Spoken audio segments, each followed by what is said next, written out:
Presented by Sai Recording Studio, Delhi.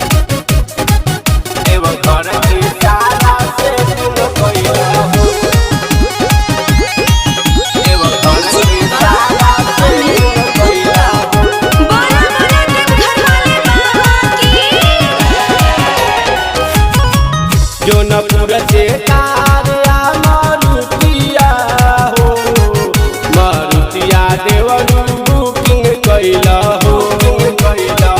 Jaunpur से तारिया मारुतिया हो, मारुतिया देवरू बुकिंग कैला हो। त हमारा एटीएम से काढ़िल कैसिया हो, देवघर के सारा सेटिंग कैला हो।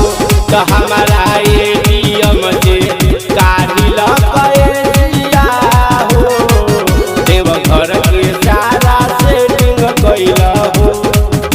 Presented by Sai Recording Studio, Delhi.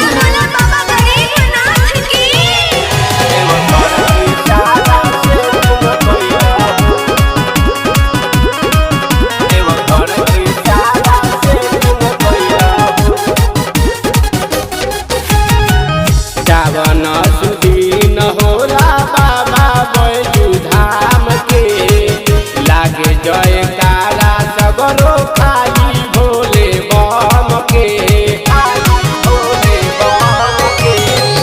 सावन सुदीन होला बाबा बैजू धाम के, लागे जयकारा सगरो खाली भोले बम के। गावेला लोगवा सब भजनिया हो, भजनिया देवरू रेटिंग कैला हो। त हमारा एटीएम से काढ़िल कैसिया हो, देवघर के सारा सेटिंग कैला हो। त हमारा एटीएम से काढ़िल कैसिया हो, देवघर के सारा सेटिंग कैला हो। देवघर के सारा सेटिंग कैला हो, देवघर के सारा सेटिंग कैला हो। Presented by Sai Recording Studio, Delhi. धीरे धीरे चलल जाई गाड़ी प्लसनल में, छोटे लाल रंग सिंह बैठल रही है बगल में।